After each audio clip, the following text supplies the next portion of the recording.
Hey, I'm Josh Jack. And I'm Sam Fritchell. Welcome to Star Wars Deep Digging, Season 1, Episode 5, Part 1. And we're glad to have you back. Glad to be back.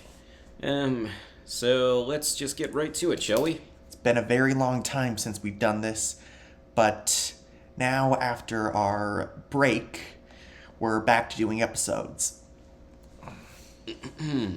Chapter 15. The fourth moon orbiting the planet Yavin was like something out of the storybooks on Peru used to read to him. Back then, he had been no taller than R2, and having seen nothing past the shimmering dunes outside his window, couldn't imagine what a tree looked like. His aunt had a soft, kind heart compared with Uncle Owen's, which had been roughened and sandblasted by years of disappointments. One day, when Uncle Owen had business in Mos Eisley, his aunt had taken him into Anchorhead, the nearest outpost town. I've read stories about the planet Yavin 4, but the stories I've read don't really make a bunch of sense because I don't speak Sith. Yeah, the Masasi. They have a long and complicated tale, which, we're putting on the list of we will get to later. It's getting to be a very long list. One day, when Uncle Owen had business in Mos Eisley, his aunt had taken him into Anchorhead, the nearest outpost town, to use the Hull Net connection there. Anchorhead's a nice place. Remember visiting it? I do indeed. They have swoop racing. Well, they had swoop racing. They still have a cantina. They still have a droid shop. It's been a long time since I've last visited Anchorhead. About 4,000 years ago.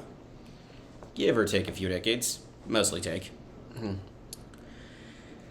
To use the Hull Net connection there, she brought up images of forests and rivers and oceans for him to marvel at. The three-dimensional pictures had floated in the space in front of him, but they hadn't felt real. He hadn't been able to touch or smell them. His heart went painfully tight in his chest at the thought of his aunt and uncle. Every time Luke closed his eyes, he could see what the stormtroopers had done to his family, to their homestead, when they had come looking for the droids. He honestly believed what he'd told Leia. He hadn't said it to make her feel better or to ease her guilt, knowing she was suffering from loss too. He would always believe that the only people to blame were the soldiers of the Empire. But Luke was sure he'd never forget the sickening feeling of dread that had overwhelmed him. Soldiers of the Empire. That would make a great book title.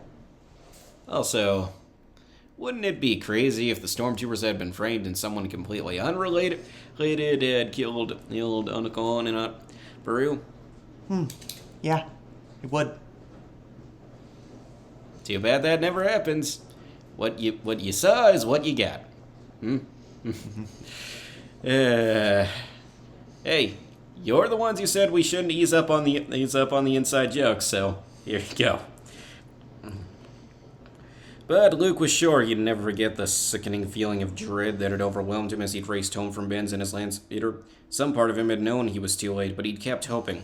Just let me get there in time. Let it be someone else's farm. Let them be okay. The monstrous cloud of smoke billowing from the burned-out shell of his home had been visible from kilometers away, a black beacon against the sky. Too late. Luke hated those words. Too late. There had been nothing left to do but bury the people who had raised him. Leia glanced over at him, as if sensing his thoughts. Without a word, she slid her hand into his and gave it a nice, tight squeeze. The small gesture was reassuring, but didn't settle his mind or help him break the cycle of his thoughts. Oh yeah, also Luke seeing Aunt Beru and Uncle Owen's burnt bodies may be a traumatic experience, since those are the people who's raised him for years, and you just saw the burnt, mangled, horrified corpses dead on the sands of Tatooine. Tell me that is not traumatic, because I will say that would be false. It is traumatic. And it's great motivation for why Luke would want to fight the Empire. And I think seeing any charred corpses would be traumatic, but that's getting off topic. Without a word, she slid her... The small gesture was Okay. In the rare moments when he wasn't wishing he had been home, that he could have protected his family, he remembered what Ben had said, that he would have been killed too. That didn't ease the throbbing hurt in his chest, but it did make him more determined than ever to make the most of his chance to destroy the Empire and everything it represented. First, though, the rebellion would have to accept him, and that wasn't exactly guaranteed. He has no idea how desperate they are. You think the rebellion is desperate? Many years later, there will be a group that is so desperate they'll take anyone willing to defy the tyranny of the First Order. That movement is called the Resistance, and they are in fact way more desperate than the rebellion. Yep, and that's saying something. The Falcon swept down through the soft, feathery clouds as they parted to reveal endless kilometers of thick, rich green. It was a shade Luke had never seen in his life, not even in clothes. The trees were so thick and packed together that Luke couldn't see through their leaves to the ground. For one horrible, embarrassing moment, Luke couldn't think of the word to describe it. Then Han came to his rescue. "Jungle," Han groaned. "Hope everyone packed their bug spray." There, Leia leaned between Chewbacca and Han. Also in the Rebel Handbook, Emmett, who was a member of the Resistance, commented on Yavin 4 saying, "Hot, sweaty, and all the bugs." Pretty sure Kaluan's first name is pronounced Emant, but yeah, thank you for remembering that. There, Leia leaned between Chewbacca and Han, pointing to a silver lookout post and the uniformed soldiers keeping guard there. They'll be in the temples just beyond that. See? You know, I think that soldier actually got a name in the card game, but I cannot remember what it is. They were so focused on the towering dark stone pyramids that had just come into view, they missed the streak of red that shot out of a gun hidden in the trees. Everyone but Han, not Han, was tossed out of his or her seat. Oh yeah, I have a few questions about that rebel trooper in the tower. One, how did he get up there? And two, how is he going to get down? The elevator? I mean, I didn't see a ladder. Everyone but Han was tossed out of his or her seat. Luke called himself up, spinning back toward the viewport. They were actually firing at the Falcon? So much for smooth introductions. "Nice friends you've got, your worshipfulness," Han huffed, reaching for his comlink. Leia beat him to it, adjusting the frequency until she found the one she was looking for. "This is..." Leia paused, a look of deep sadness coming over her features. Luke leaned forward and briefly put a hand on her shoulder, but he was confused by her expression. She struggled to find the words.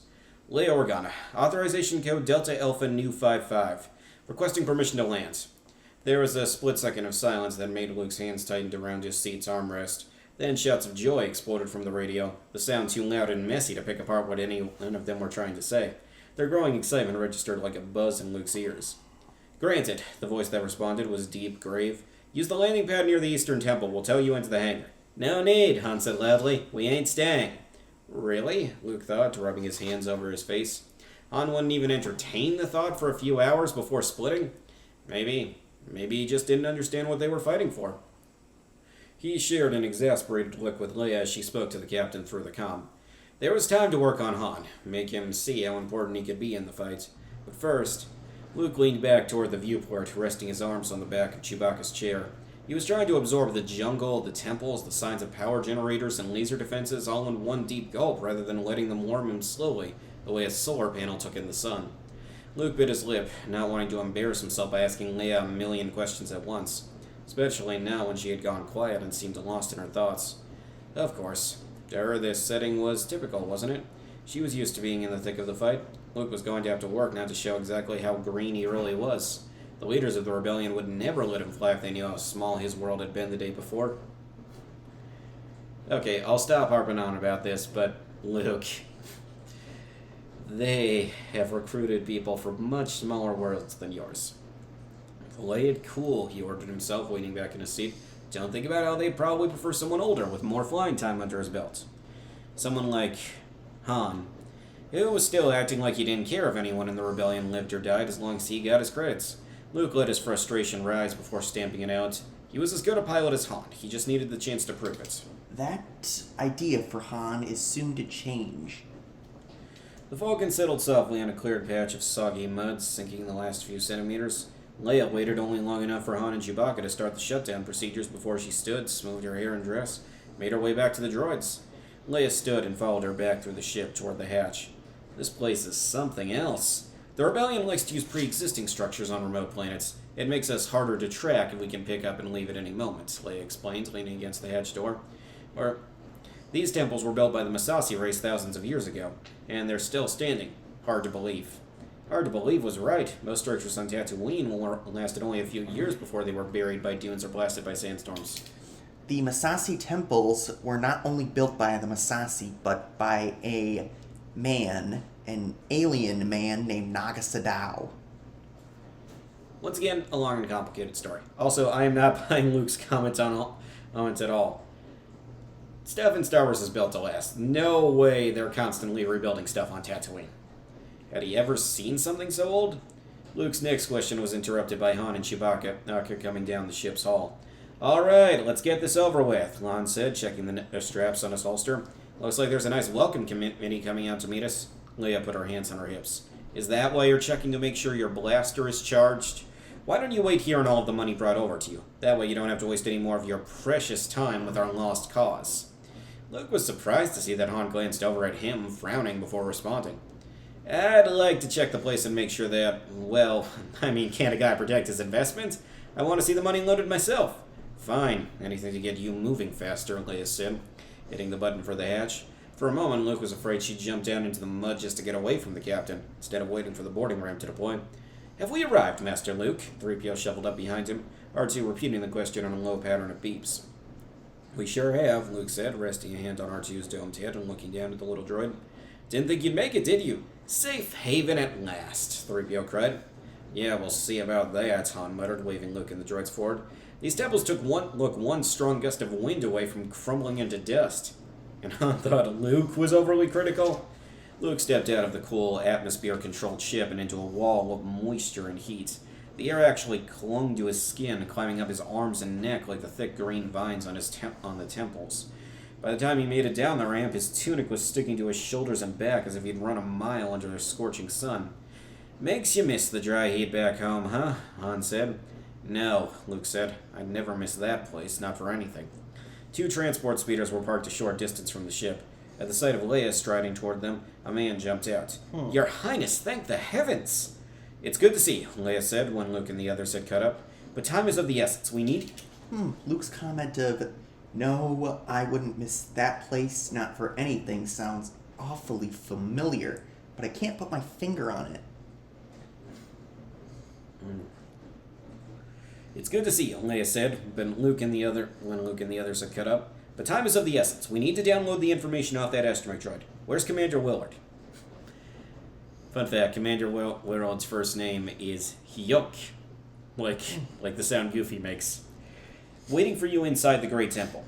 The second transport speeder bucked slightly under the combined weight, but they all managed to squeeze in, wedged between Han and the furry mountain that was Chewbacca, and Luke had to lean way back to see the jungle as it streamed by in shades of lush green. Flowers bloomed in every color, dripping from the trees, carpeting the ground, and every one of them seemed to strain out of the shade of the trees, toward the sunlight filtering through the dense canopy, the chirping of birds, and, oh wow, birds! Birds that were singing rather than just picking the meat off old bantha carcasses. Were there other animals up in the trees? Luke had the unsettling feeling they were being watched, but it might have just been the guards stationed up on the platforms poking out of the jungle. Being watched by something on Yavin 4. You don't think... A Woolamander? Sure, let's go with that. Instead of stopping at the base of the crumbling stairs leading up into the Great Temple, their driver brought them around back to where a long hangar door had been installed. Luke slid out of the seat, crossing his arms over his chest to hide how much his hands were shaking. Play it cool, play it cool. Oh wait, now I get what you're saying, but that might not happen for a while. I know. Hard to believe you can just take a nap like that and not be restless with all the activity going on. Ah well. The damn heat was just as smothering inside the hangar as outside, but there was so much more to distract him from it. Sparks showered down from fighter ships as technicians worked on them. Pilots milled around in orange jumpsuits. There were droids everywhere, between the metallic banging of ships being hammered back into their proper shapes, and engines being tested. Luke couldn't hear himself think. The smell of oil and gas was everywhere, filling his chest. He loved it. Here is the hangar, in case anyone wants to see what it looks like.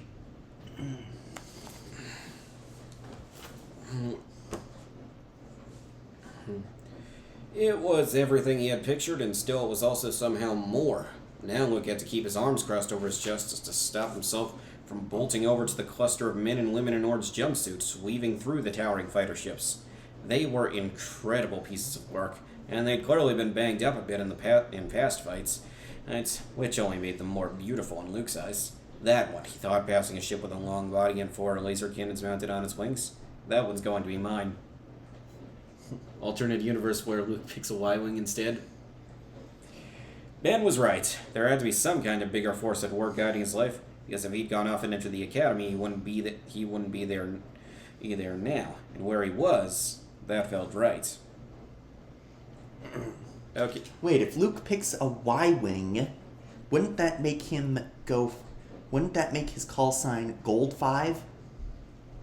Well, it could be gold, any of the other numbers. Nice collection of tech you got here, Princess, Han said. Anything that wasn't built before you were born? Leia spun on her heel, her eyes flashing again as she rounded on Han. Luke whirled to face him in disbelief. Was he blind? The place was incredible. The energy in the hangar alone could have powered an entire fleet. By the way, interestingly enough, the X-Wings are very new, though the Y-Wings definitely were built before Leia was born. The entire fortress was built centuries before Leia was born. That's a bit of an underestimate. It's 5,000 years, Sam. Yeah, 5,000 years before any of them were born. Mm-hmm. You're so high on yourself and that hunk of junk you call a ship that you'll never understand that every victory we've had is due to the hearts of our pilots and their support on the grounds, Leia said coldly. Han stood head and shoulders over her, but he might as well have been facing down a Star Destroyer. She somehow made herself seem that big, that terrifying. Han stared at her in shock. If all you have to stand up against the planet-blasting battle station are a bunch of bleeding hearts... The founders of this rebel alliance were all true believers in the cause. Oh yeah, you should read their manifestos. You guys are in more trouble than I thought. Leia! Princess Leia! Whatever response was on the tip of Leia's tongue fell away when she heard her name. A middle-aged man with graying hair rushed up to them, his tan coat flying out behind him. Luke cast a covert eye over the man, trying to figure out his rank. Leia filled in the blank. Commander Willard! Harold. Leia threw her arms around him. The man looked momentarily overcome with emotion. When we heard about Alderaan, we were afraid that you were lost, along with your father. He said, "How are you holding up?" "We don't have time for our sorrows, Commander." "She never will," Leia said, pulling away from the circle of his arms. "I have no doubt the Empire is tracking us here." He nodded grimly as he looked among Han, Chewbacca, and Luke. "Is General Kenobi with you? Your father mentioned you'd eke him out after intercepting the plans." Luke looked down at the mud-splattered toes of his boots, swallowing something hard and painful in his throat. Was it always going to be like that? Someone would just say Ben's name and it would feel like a punch to his throat? Nuts. I think a lot of us can relate to that. Han clapped a hand on his shoulder and gave it a squeeze. Luke barely felt it. He should be here too, Luke thought, glancing around him again. Ben would have been thrilled to see everyone working together. He was the one they really needed, not some young rookie dazzled by the sight of repair droids. General Kenobi was killed, Commander, Leia said, glancing at Luke. He bravely sacrificed his life so he could escape the Death Star. Chewbacca made a small, mournful noise. The Death Star? Commander Willard repeated. They held you there? I mean, depending on which continuity you prefer. She's not the first. She nodded. We'll be able to give you our observations of what we saw inside, but the important thing is that the technical readouts are on this R2 unit. We need to have the technicians downloaded so we can start analyzing it immediately. It might be our only chance of defending ourselves when the Death Star comes into Yavin 4's orbit. It was like Leia had dropped Commander Willard in the middle of a sandstorm. He suddenly looked very lost and more than a little afraid. Luke would have felt sorry for him if it hadn't been so obvious they were unprepared.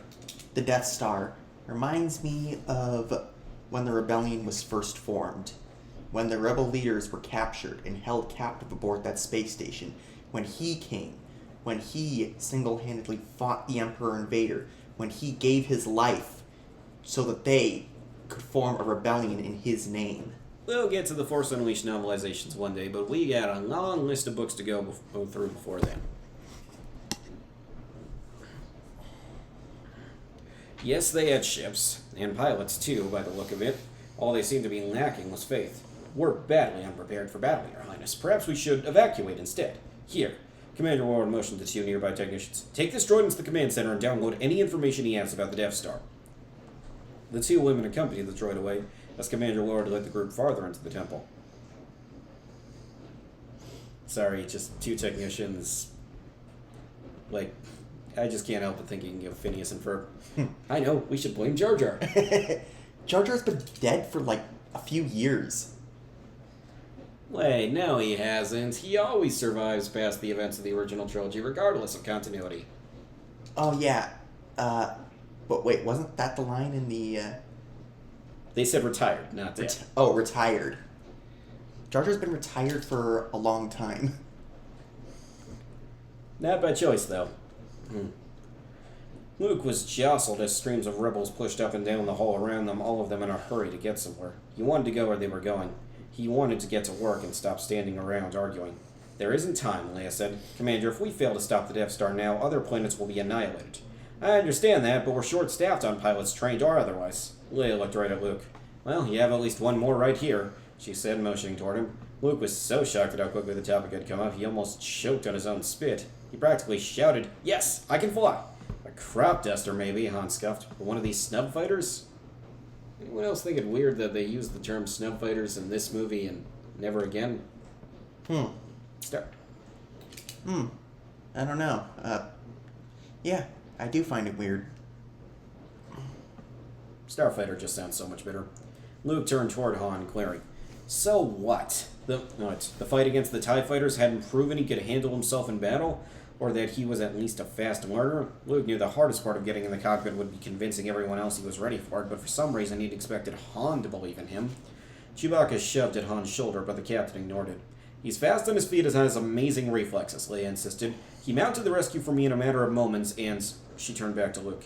You got us across that bridge without blinking an eye, remember? Luke ducked his head, trying to hide the flush spreading across his face.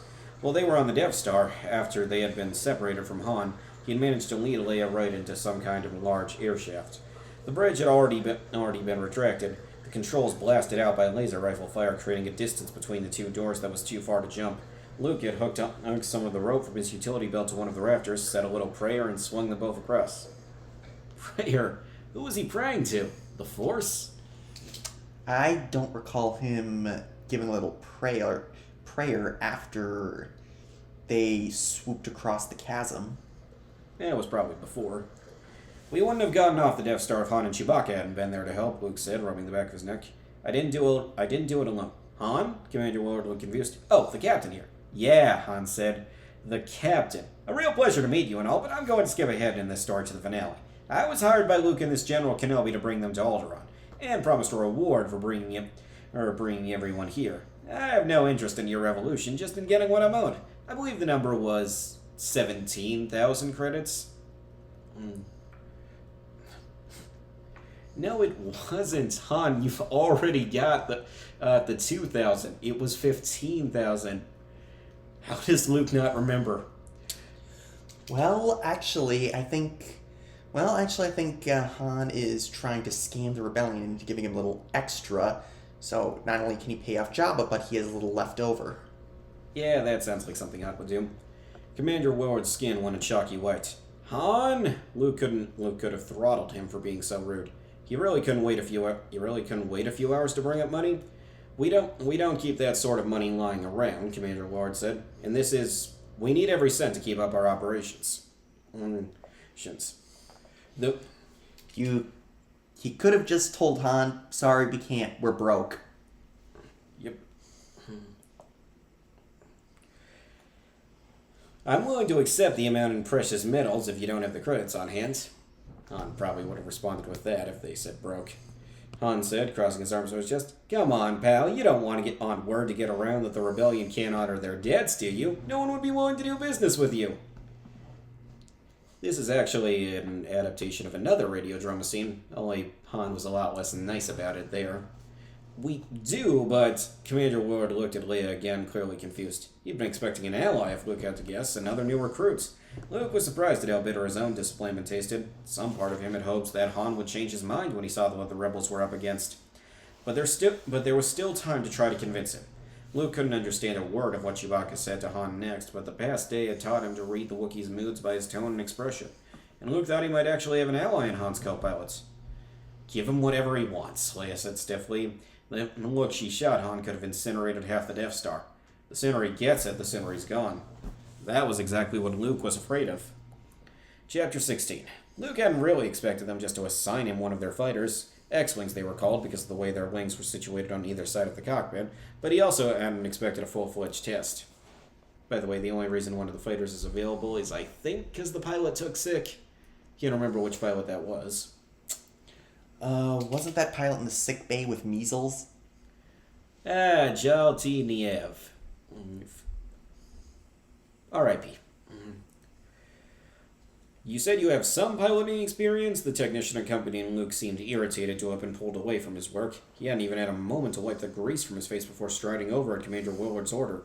Some, Luke said. His T-16 Sky Opera wasn't nearly as large as an X-Wing or half as well equipped, but he could figure it out. He hoped. Maybe.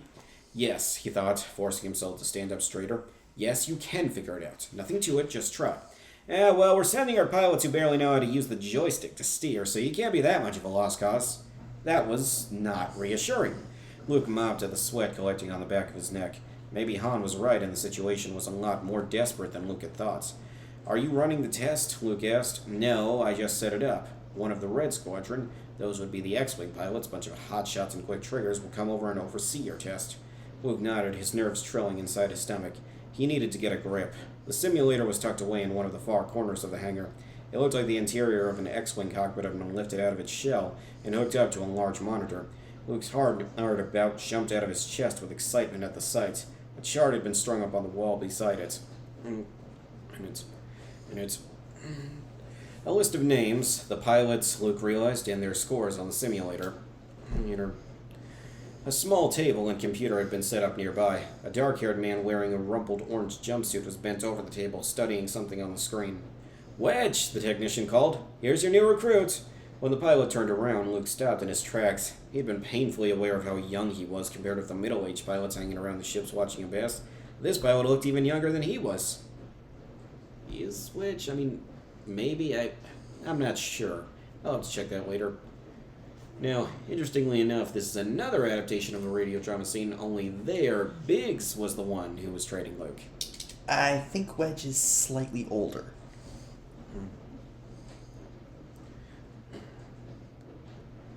A grin broke across Wedge's face as he stuck out a hand toward Luke. Wedge Antilles, nice to meet you. Luke remembered a half-second too late that he was supposed to shake the pilot's hand. Luke Skywalker. Good luck, the technician said to Luke, not bothering to offer any words of wisdom before he jetted away back to his repairs. So, what's the deal here? Luke asked, running his hand along the back of the simulator seat.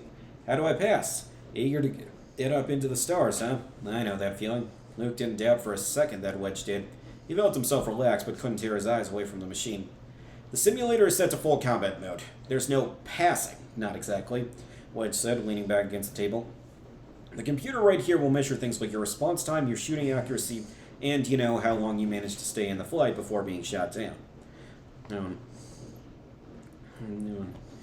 I'm not going to get shot down, Luke told him, crossing his arms over his chest. Wedge laughed. All right, I like that spirit. Let's get you set up. Luke practically leapt into the cockpit seat, not caring for a single second about what Wedge thought. He settled back against the old cracked leather, taking a deep breath as he buckled himself in. You don't need to do that, Wedge said. You aren't leaving the ground. It's all a simulation. I want it to feel as real as possible. That was the only way to really prove he was ready. Whatever you say. The pilot handed him a large white helmet with a yellow visor and a lion's decals all over it. This will pipe in sounds. Just a warning, real battle is about 100 times louder. Got it. Luke slipped the helmet on, adjusting the chin strap. His hands were shaking a little now as he fumbled with the clasp. Everything was riding on this test. If he failed, well, Luke refused to be grounded for good. But it wouldn't help the rebellion if he had to stay out of this fight and wait to be trained, hoping the Death Star didn't blow them all to dust in the meantime. Wedge leaned into the cramped cockpit space. You steer with the joystick. The proton torpedo switch is the button at the top. The lasers are... I got it, Luke huffed. Just start the simulation. Just like an arcade game. Mm-hmm. Holding up his hands, Wedge backed away and turned to the computer. Luke took a deep breath, filling his chest with a hot, fuel-tinged air. The screen in front of him blinked once, twice, 3 times. Then a battle exploded around him. There were TIE fighters screaming in his ears, zooming across his screen so quickly Luke couldn't track them with his eyes. He didn't realize the simulator was equipped for shock and movement until he took his first hit of enemy fire. The cockpit rattled him so hard he thought it might have knocked his brain loose. The simulated G-force as he rolled his ship out of the way made his bones feel as if they were stretching under his skin. He drove the joystick down, panicked, catching him by the throat and squeezing. The simulator made the dive feel real. Luke's stomach lurched with the suddenness of it, but he couldn't focus on the feeling for long. A TIE fighter appeared on the screen, and before he could react, he slammed right into it. A fireball overtook the image of space, only to be replaced by blackness and 2 words. Simulation over. Just like an arcade game. The words burned worse than any sun. Luke sat back again, shocked and sickened at how badly he'd blown his test. Literally. At least you took out one Imperial ship when you went, Wedge said cheerfully. He leaned into the cockpit again. I don't have this, Luke said. How stupid could he have been to think it would be anything like the flying he'd done back home? The T-16 seemed like a toy in comparison. He was going to throw up, he really was. Wedge didn't laugh. Hey, Luke, it's all right. I want this, Luke interrupted, hating the desperation he heard in his voice. I want this more than anything. Wait. For Luke's second attempt at the simulator, try spinning. That's a good trick. Never gets old. I've wanted this for as long as I can remember, and I can't even make it 10 seconds. Hey, you made it 30 seconds, Wedge pointed out. That's nothing to sniff at, believe me. First time I tried the simulator, I was down in less than 10. Really? Presumably he means the simulator at the Imperial Academy. Really? Luke couldn't believe that. Wedge's name was at the top of the high scores charts. Then how? I practiced and listened to the advice I got from the old vets. You didn't let me finish before, Wedge explained. I was going to walk you through the different controls and systems. But wait, if the other meant to imply Wedge's Legends backstory, then, like, with that Z95... Never mind. It's way too early to get into Headhunter lore. I was going to walk you through the different controls and systems. You're eager, I get it, but no one here expects you to have flown something as complex as an X-Wing. It's not so hard once you get the hang of it, but you have to give yourself a few minutes to do it, okay? Luke nodded, feeling a fresh wave of embarrassment. Sorry, about before. I mean, I should have listened. He had proven all of Han's smug put-downs about his flying abilities right. That stung a bit more than he wanted to admit. It was hard not to feel a little foolish. Wedge leaved him off. Nothing to be sorry for, it's something we all learn. I think you're going to be an amazing pilot, really. Half of it is confidence, so don't lose what you have. Let's clear out those results and start over, okay? This time, Luke swallowed his eagerness and pride and paid attention as Wedge pointed out all the controls, half of which he hadn't even noticed in all his scrambling to keep the X-Wing flying. He asked questions and concentrated when Wedge explained slight variations in the thrusters and the differences between relying on yourself to fly and giving the controls over to the astromech droid at the back of the ship so you could focus on shooting. I'll be honest, Wedge said. The droids tend to have a better response time with evasive maneuvers. Sometimes instinct is the only thing that keeps you flying. Luke nodded, setting his jaw as he absorbed all the information. Looking at the controls again, he began to make connections to the simpler ones he had used hundreds of times in his T-16. The ships weren't that different when it came down to it. He was finally feeling energized, not overwhelmed at the prospect of the additional mobility and firepower of the X-Wing. See, Wedge said, you do know your ships. Can I give you one last piece of advice? Yes, Luke said. Please. Wedge rested his arms on the edge of the cockpit. The time you stay in the fight matters less to Commander Lord than the readings and results he gets and how calm and composed you are. The simulator is designed to be impossible to beat. You're supposed to struggle and get shot down. In a real battle, you have an entire squadron backing you up. But the only way to improve as a pilot is to constantly come up against the impossible and push yourself to the limits. We all use the simulator to do just that. So just concentrate on keeping your cool and trust your instincts, okay? Trust your instincts. Luke ran the words over and over in his mind. Ben had told him the same thing as he trained with the lightsaber. He reached for that settled feeling he'd obtained on the Millennium Falcon as he listened to Ben's musical voice telling him about the Force, how it wouldn't abandon him, how he could always rely on it. Using the sword, it just clicked from that point on. If he could find that place again, Luke thought he could do more than just hang in the simulator for a few minutes. Okay, he said. I think I'm ready to try again. Good. Wedge crossed back over to the computer and typed something in. He gave Luke a thumbs up. When he was ready, Luke returned it. He could do this. He wasn't going to let his dream crash and burn. The simulator went through its series of blinks again, counting down to chaos. This time, Luke was prepared for what he'd see. The moment the battle came into view, he switched on his targeting screen and went to work. Use the Force, Ben's voice whispered in his ear. Reach out for it. Luke didn't know if that's what he was doing, but he felt his deft grip on the joystick. Something warm filling him at his center. He was aware that he was aiming, firing, shooting. At some point, he must have switched over to manual control of the ship, because he was rotating the joystick faster and faster, zipping in and out of explosions and clusters of Imperial ships. Avoiding them came as easy as avoiding Beggar's Canyon's sharp edges and deadly turns. Imagine if he had to shoot down TIE fighters in Beggar's Canyon. That would have been interesting. Probably happened in a video game somewhere.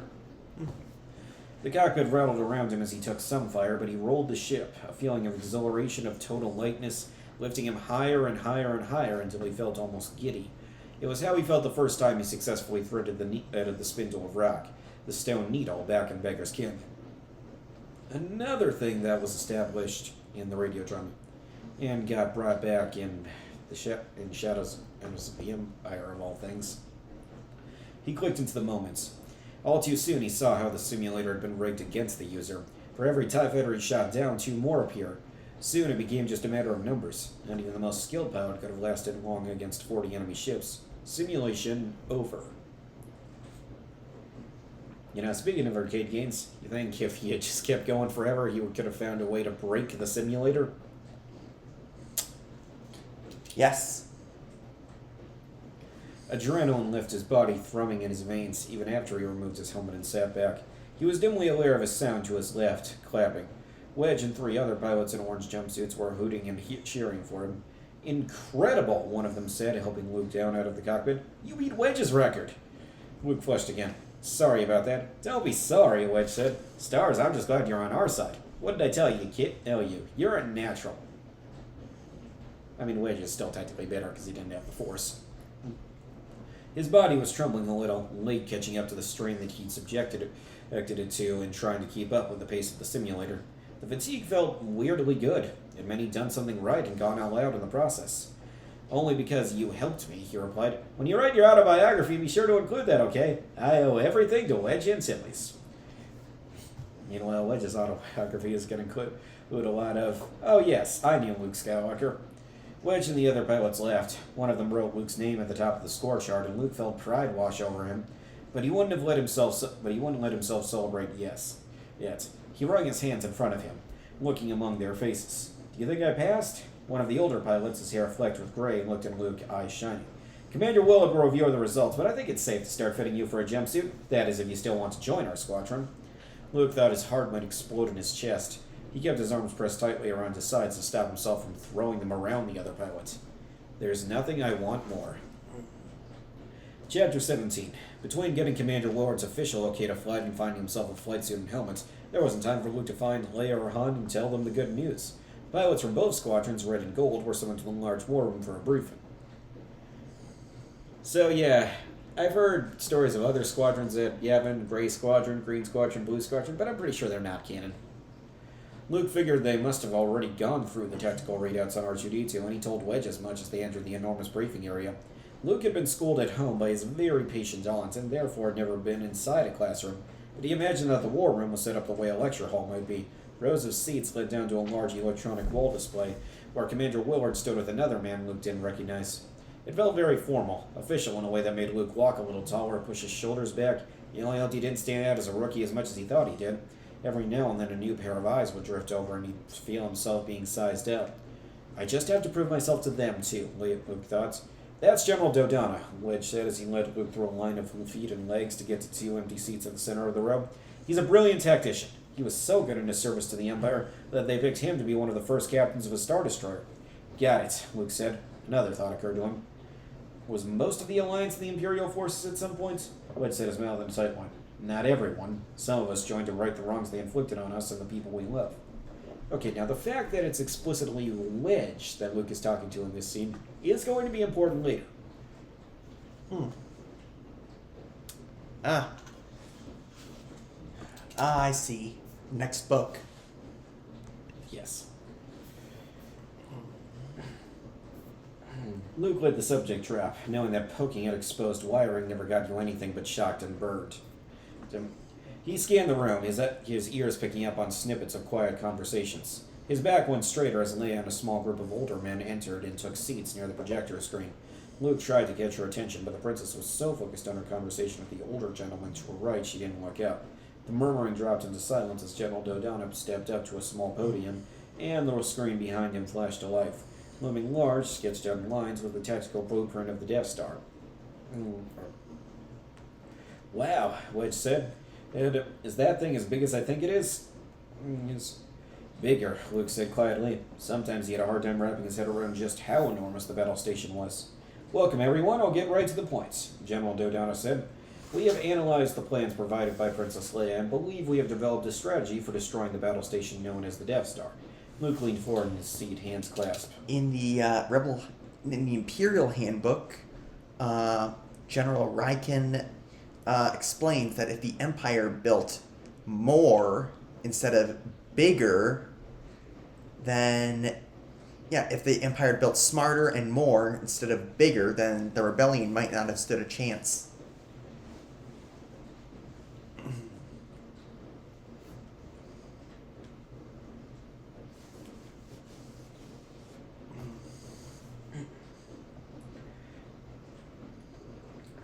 Luke leaned forward in his... An example of that is if the Empire built more interdictors and TIE defenders instead of more Death Stars. The boring but practical approach. They probably should have just put Thrawn in charge. He's the best. Luke leaned forward in his seat, hands clasped. They'd probably already come up with something? Probably not a second too soon if Leia's theory about the battle station tracking them back to the rebel base was right. The Death Star is heavily shielded and carries firepower greater than half the Starfleet's. Its defenses have been designed to withstand a full assault by an enemy army, but while it's easy to see a large fleet of cruisers and destroyers and hold back the tide, we believe a small one-man fighter should be able to slip through the outer defenses. So, the leader of the Gold Squadron moved up slowly. Pardon me for asking, sir, but what good are snub fighters going to be against that? There it is, the reference of snub fighters.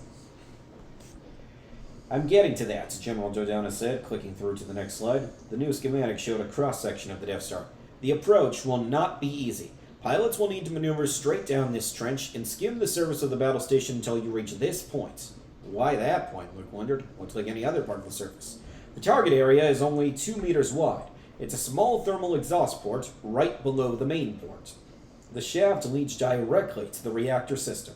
The screen changed, showing a demonstration of 2 torpedoes entering the shaft and traveling down its length to the enormous energy reactor at the center of the Death Star. A precise hit will start a chain reaction which will destroy in the core, turning it into a bomb, causing the battle station to implode. There was a moment of silence before the room broke out in cries of disbelief. The general continued undaunted. Only a precise hit will set up a chain reaction. The shaft is ray shielded, so you have to use proton torpedoes. By the way, ray shields are the kinds that block energy weapons, but let solid stuff through. Luke nodded, processing the news with outright relief. So there was a chance. It might have been only a 2-meter wide chance, but a chance all the same. They could do it. That's impossible, even for a computer, Wedge said, shaking his head. See, this is the line that clinches the whole "this is Wedge" here thing that'll be important later. It's not impossible, Luke said, and loudly enough for the others to hear. The pilots sitting around him turned in their seats, pinning him with looks that ranged from curious to confused. It maybe wasn't the best way to introduce himself to the rest of the rebellion, but there were bigger things to worry about than making a good first impression. A negative attitude would keep the pilots grounded long enough for the Empire to destroy everything they built. I used to bullseye womp rats in my T-16 back home. They're not much bigger than 2 meters. Wait, bullseye womp rats? One of the pilots is thinking, could it be? Yeah. We'll be seeing him soon.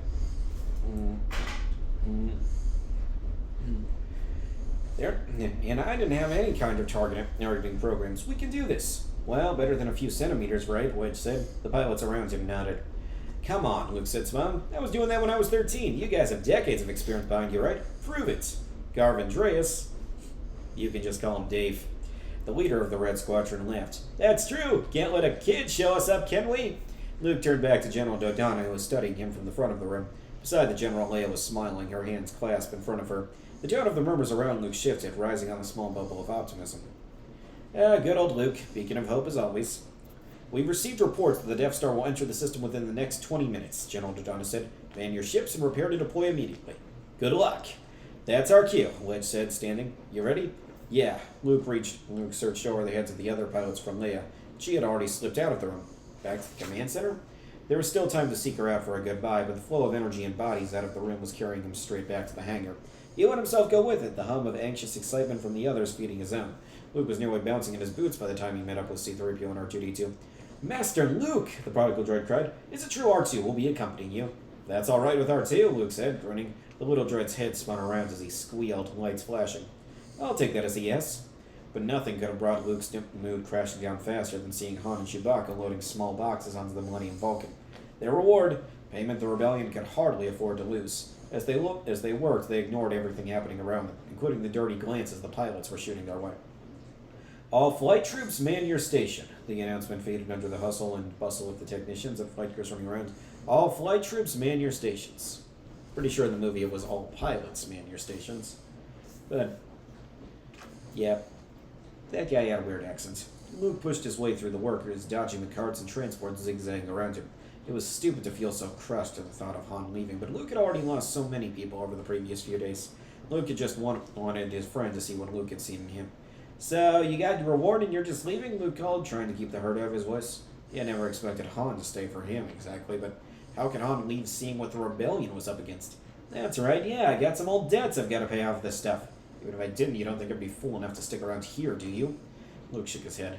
No, Han was no fool. If he could just get over himself, he'd be something great. Hey, why don't you come with us, Han said. You're pretty good in a fight. We could use you. Chewbacca backed up his statement with an enthusiastic roar. Luke's frustration flashed into anger. Come on, why don't you take a look around? You know what's about to happen, what they're up against. The rebellion is not a lost cause, Han. They could use a good pilot like you. You're turning your back on them. What good's a reward if you ain't around to use it? Han shrugged, but seemed to be looking everywhere but at Luke. Besides, attacking that battle station ain't my idea of courage. It's more like suicide. Can't you see that? You're throwing your life away for people you've just met. That might be hard for you to understand, but I believe in what they're trying to do. I'm proud to be a part of it, no matter what happens. Luke waited for Han to say something, but the captain kept his head down, steadily passing boxes to Chewbacca. All right, Luke threw his hands up in the air. Trying to get through to Han was about as effective as trying to walk through a wall. Well, take care of yourself, Han. Guess that's what you're best at, isn't it? He turned to go, only pushed back around by Han's voice. Hey, Luke, Han said, a faint smile on his face. May the Force be with you. Even though there was a real possibility Han was making fun of Luke again for jumping into Ben's lessons, Luke chose to take his words as sincere. Thanks. See you around? There was nothing more to say. See you around, kid? There was nothing more to say. Luke made his way toward the row of X-Wings being prepped for flight and was surprised to see a familiar face waiting for him there with R2-D2. Thought I'd let you go without wishing you good luck, Leia said with a rare smile. I heard you did amazingly well on your test. Luke suddenly fell on the ground, incredibly interesting as heat flooded his cheeks. I guess. What's wrong? He sighed. Oh, it's just Han. I don't know, I thought I could change his mind. Putting a hand on his shoulder, Leia said, he's got to follow his own path. No one can choose it for him. She stood up on her toes and kissed Luke's cheek. Fly well. I'll see you when you get back. He managed a small smile and a wave as she went to meet with General Dodonna. Luke took a deep breath, twisting around to look up at his ship. Luke? Luke! He spun, searching for the source of the voice. It couldn't be. There was no way.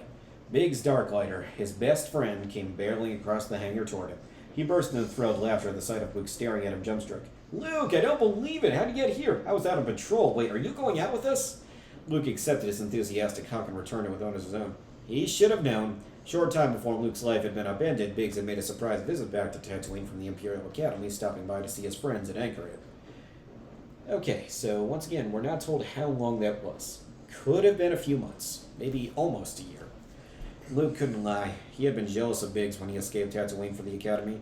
The sight of his friend in a full uniform had choked him up with more than a little envy. Biggs was outside of him. Some part of him had accepted that it would always be that way between them. They were an unlikely pair of friends. Everyone said so. The Darklighters owned 20 moisture farms to Uncle Owen's one. Biggs had always had the very best of everything growing up. Clothes, land speeders, a new sky upper each time another model was released. Yeah, interestingly enough, that actually is something that's been established in Legends. He had never held it over Luke's head or made Luke feel like he was something less, but Luke had always sensed how different their lives were, and it wasn't until Biggs had gone and left him behind for the Academy that he had realized how different their futures were, too. But on that last trip to Tatooine, Biggs had pulled Luke aside from their little group of friends. Fixer, Kami, Deke, and Wendy. The old crew. You know, we could probably have a prequel series about them, but that's never going to happen. And confess something to him. He was going to bail on the Academy and join the rebellion. Luke couldn't believe he hadn't put the pieces together until that moment. Oh man, do I have some stories for you? Luke was grinning so hard his entire face ached. This was incredible. Of all the people to run into. Biggs knocked a fist into Luke's shoulder. I've got to go get aboard. Listen, you tell me your stories when we get them back, all right? How do we tell him?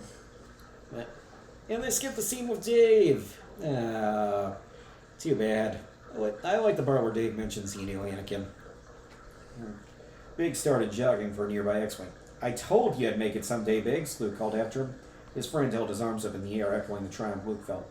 You did all right. It's going to be like old times. They'll never stop you, Biggs.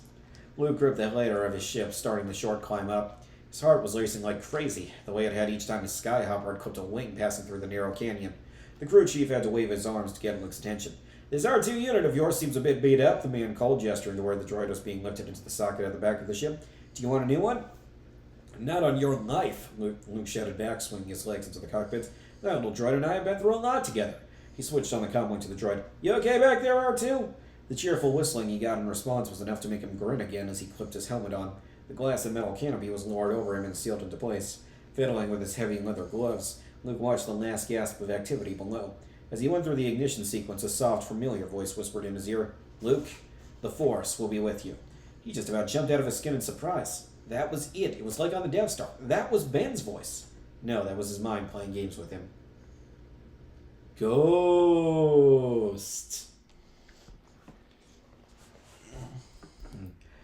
Luke leaned back against the seat, closing his eyes.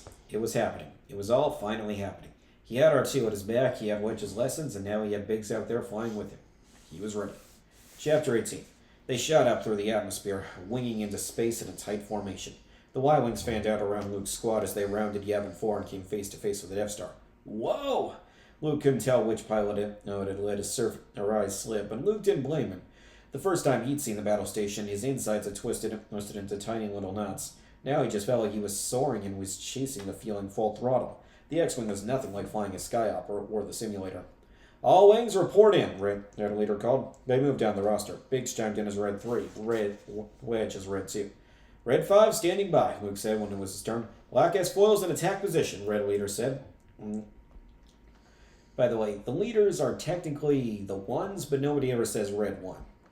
Luke reached up and flicked the switch that would unfold the wings of his ship, locking them in the X position. Also, I don't think the numbers progress in accordance in rank, like Red 2 being the second command. No, the numbers are just random. We're passing through their magnetic field, Red Leader said, his voice over the comm crackling with interference. Doing okay, R2? Oh, Luke asked, adjusting his controls. The X-Wing began to bounce as if it had hit a small invisible patch of asteroids. The droid charged back, and the X-Wing translated his message on a nearby screen. All systems go. Switch your deflectors on, Red Leader said. Yikes, right, that would be helpful. Honestly, I don't know why they didn't have them on already. Saving energy? Possibly.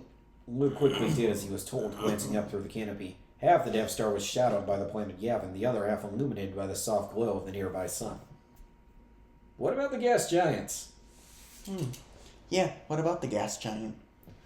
Luke's hands clenched the controls as his breath caught at the back of his throat.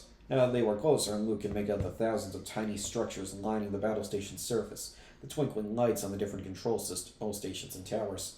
The other ships spread around them, silently filling the endless space around them. Red Leader, this is Gold Leader. Leader, I copy, Gold Leader. We're starting for the target shaft now. Copy that. We're in position. I'm going to cut across the axis and try and draw their fire.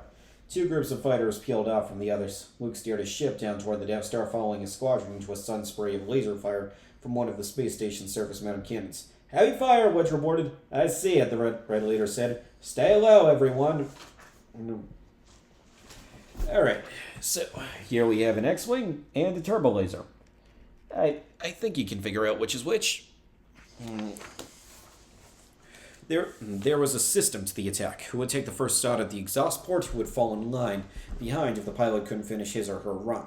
Gold Squadron would make the first attempt. By the way, they've only got like one female pilot, I think. I mean, maybe more than that? I don't know. The roster is inconsistent. They'll probably fix that later. Probably just by retconning the Y-Wings to all be two-seaters. That's an easy way to squeeze in extra pilots. Gold Squadron would make the first attempt, with the other squadron covering them and trying to draw fire away from their ships. Good idea. The Rebellion does have more ships than pilots. Well, actually more pilots than ships. Yeah, hence why some of them had to stay behind. Gold Squadron would make the first attempt, with the other squadron covering them and trying to draw fire away from their ships. But Luke knew that when it came down to it, anyone could and should take the shot if he or she had it, including him. He threw his X-Wing down into a sharp nosedive, firing at one of the laser control towers. The structure burst into a fireball far bigger than he expected, and as hard as he yanked back on his controls, the ship wasn't pulling up fast enough to avoid it. Terror slammed into his chest. "Luke, pull up!" he heard Biggs cry. The X-Wing shuddered as it passed through the edge of the explosion, emerging with singed wings. "Are you all right?" Biggs called over the comm. Luke swallowed the lump in his throat, shaking off his fear. "I got a little cooked, but I'm okay. This is Red 5. I'm going back in. Watch yourself!" Red Leader barked. "There's a lot of fire coming from the right side of that deflection tower." "I'm on it," Luke shot back. He spun his ship into another rapid dive, his concentration narrowing on the target. He fired along a stretch of the Death Star's surface, wiping out small radars and towers as he went. The Death Star blurred through the window. I'm not going to make another arcade game joke. The Death Star blurred through his window as he picked up speed. To his right, he saw Biggs make a similar dive into a field of domes and antennae, narrowly avoiding return fire from the battle station. Then there was that sound, the telltale screech. Luke craned his neck to confirm what his target's screen and ears were telling him. TIE fighters, dozens of them. And here we see Imperial arrogance at work. They had thousands of TIE fighters. Tens of thousands. They could have at least sent hundreds, but now they sent dozens, because they didn't think they needed any more. And we're all about to see where that goes. "Enemy fighters at point 4, Red Leader called. Luke was vaguely aware of the control officer back on Yavin 4 repeating the information, asking for an update. He tried to imagine what the battle looked like to those below, whether their hearts were pounding as hard as his was. This is probably a meta joke about how the radio drama told everything from the point of view of people back at the base, because, they're just hearing the audio, and it's an audio medium. Red 3, Red Leader's voice interrupted Luke's thought. Red 3 was Biggs. Luke searched the surface of the Death Star, trying to locate his friend. "You picked up an enemy fighter. Watch it." "I can't see it," Biggs called back.